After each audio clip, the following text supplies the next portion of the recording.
Hello, नमस्कार दोस्तों। मेरा नाम राहुल सागर है और स्वागत है आप सभी का मेरे YouTube channel study with Rahul Sagar में। देखिए दोस्तों, आज एक बहुत ही इम्पोर्टेंट न्यूज़ केवीएस पीआरटी के रिज़ल्ट के रिगार्डिंग। अ, अब जैसे कि आप सभी को पता होगा कि 18 अक्टूबर को बीपीएससी ने विदाउट बीएड प्राइमरी की पोस्ट के लिए रिज़ल्ट जारी कर दिया था। फिर उसके बाद 19 अक्टूबर को केवीएस ने भी अपना प्राइमरी का जो रिज़ल्ट इतने दिनों से रोक रखा था वो भी अब क्या कर दिया था, जारी कर दिया था। ठीक है। लेकिन इसमें ना कुछ जो डीएलएड अभ्यर्थी हैं उन लोगों का कुछ कहना है। वो कह रहे हैं कि इस रिज़ल्ट में जो नॉर्मलाइजेशन प्रोसेस अपनाई गई है उसमें वो बीएड को इंक्लूड करके अपनाई गई है। ठीक है ना। और उसी को लेकर के आज एक लेटर भी लिखा गया है कीवीएस के जो असिस्टेंट कमिश्नर हैं हेडक्वार्टर पर उनको। उस चीज़ के बारे में भी हम आगे बात करेंगे। सबसे पहले मैं आपको बता देता हूँ कुछ लोग कहना है कि मतलब इन्होंने जो नॉर्मलाइजेशन प्रोसेस अपनाई है बीएड को इंक्लूड करके, और उसकी वजह से डीएलएड वाले जो अभ्यर्थी हैं काफ़ी लोग ऐसे हैं जो मेरिट लिस्ट में शामिल नहीं हो पाए हैं, और जिसकी वजह से बीएड के शामिल होने की वजह से नॉर्मलाइजेशन प्रोसेस में शामिल होने की वजह से क्या हो गई है, जो कट ऑफ है उसकी वो काफ़ी ज़्यादा हाई चली गई है। ठीक है दोस्तों, सबसे पहले मैं आपको कट ऑफ दिखा देता हूँ सामने। आप स्क्रीन पर सामने देख पा रहे होंगे ये ई यू आर मतलब कि अनरिजर्व्ड कैटेगरी की बात करें तो 135 है, और ई डब्ल्यू एस की बात करें तो मतलब कि इकोनॉमिकल वीकर सेक्शन की बात करें तो 127 है, और ई ओ बी सी की बात करें तो 127 है उसकी भी, और एस सी की बात करें तो 121.66 समथिंग है। ठीक है। और एस टी की बात करें तो 103, और ओ एच की बात करें तो 118, और वी एच की बात करें तो 110।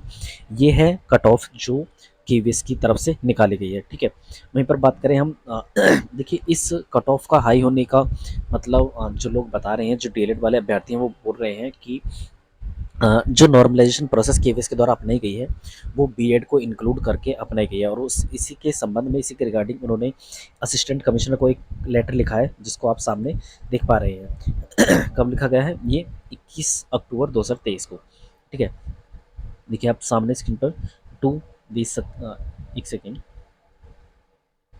ये to Shri Shashikant Sharma, assistant commissioner admin RPS section KVS headquarter Kendriya Vidyalaya Sangathan 18 institutional area Sahib Jeet Singh Marg New Delhi. ठीक है ना। ये इसमें सारा एड्रेस वगैरह दिया हुआ है। सबसे पहले हम बात कर लेते हैं इसकी सब्जेक्ट क्या है। Justification for DElEd candidates regarding the result KVS PRT 2023।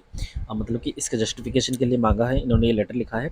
In the view of above matter we KVS PRT DLED candidates are strongly opposing the result of KVS PRT 2023, which is released on 19th of October 2023।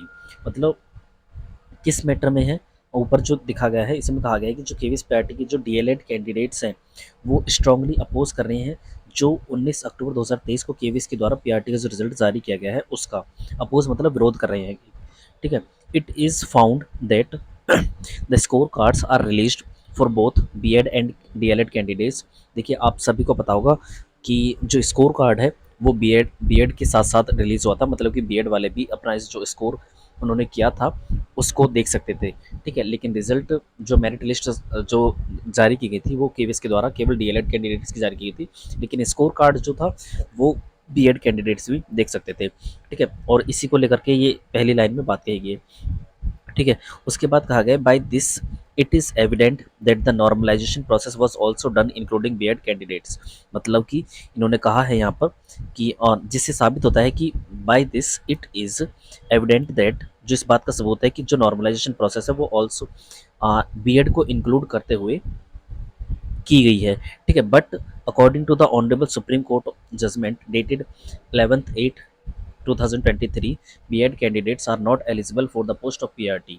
मतलब कि according to honourable supreme court का जो judgement आया है 11 अगस्त 2023 का, उसके according BEd के जो कैंडिडेट्स हैं वो पीआरटी पोस्ट के लिए एलिजिबल नहीं है, which explains their inclusion from the normalisation process. और आपने क्यों नॉर्मलाइजेशन प्रोसेस में इनको, मतलब which explains the their exclusion, मतलब कि जो ये बताता है उनको एक्सक्लूड करके मतलब उनको छोड़ करके नॉर्मलाइजेशन प्रोसेस को अपनाया जाना चाहिए। ठीक है, we request you to consider only DElEd candidates for the normalisation process. ये रिक्वेस्ट करते हैं कि जो नॉर्मलाइजेशन प्रोसेस है वो केवल डीएलएड कैंडिडेट्स को शामिल करने के बाद ही किया जाए। ठीक है, and declare declare the revise list of एक second declare the revise list of short listed candidates for KVS PRT interview. मतलब ये कह रहे हैं कि रिवाइज लिस्ट जारी की जाए किसके साथ, बीएड को इंक्लूड ना करते हुए। उनका स्कोर कार्ड आप कल देख सकते थे। ठीक है, और इन्होंने इसी चीज़ का विरोध करते हुए कह रहे हैं कि जो नॉर्मलाइजेशन प्रोसेस जो बीएड के कैंडिडेट्स को शामिल करके अपनाई गई है उसको ना करके केवल डीएलएड कैंडिडेट्स के अंकों के आधार पर ही नॉर्मलाइजेशन प्रोसेस को किया जाए। और एक रिवाइज लिस्ट, जो रिवाइज कैंडिडेट्स की लिस्ट है, मेरिट लिस्ट, उसको जारी की जाए। देखिए जाहिर सी बात है कि जब जब इतनी कट ऑफ आई गई है तो कहीं ना कहीं बीएड के साथ ही नॉर्मलाइजेशन प्रोसेस को किया गया है केवीएस के द्वारा। देखिए जब बीएड को शामिल ही नहीं किया गया है तो क्यों इन्होंने नॉर्मलाइजेशन प्रोसेस में बीएड के कैंडिडेट्स को शामिल किया है। ठीक है, एक तरफ से बीएड के कैंडिडेट्स को शामिल नहीं कर रहे और ऊपर से उनके नंबर के आधार पर नॉर्मलाइजेशन प्रोसेस भी अपना रहे हैं। आपके पास इतना वक्त नहीं है कि आप अलग से इनके नंबर के आधार पर नॉर्मलाइजेशन प्रोसेस को अपनाएं डीएलएड कैंडिडेट्स के आधार पर। तो देखिए दोस्तों, ये थी हमारी आज की इन्फॉर्मेशन जो भी ऑथेंटिक है। ठीक है ना, और इसको लेकर के जो लेटर है वो लिख दिया गया है इसको असिस्टेंट कमिश्नर को। देखते हैं इसके आगे अगर कोई अपडेट्स मिलती है तो उसके बारे में हम अपडेट आपको करा देंगे। ठीक है दोस्तों, तो चलिए दोस्तों, यही थी हमारी आज की वीडियो। आई होप आपको वीडियो पसंद आएगी। अगर वीडियो पसंद आई तो प्लीज़ वीडियो को लाइक कर दीजिएगा, शेयर कर दीजिएगा और हमारे चैनल को भी सब्सक्राइब कर लीजिए ताकि जो आने वाली अपडेट्स है उनको आप आसानी से देख सकें। चलिए दोस्तों, थैंक्स फॉर वॉचिंग।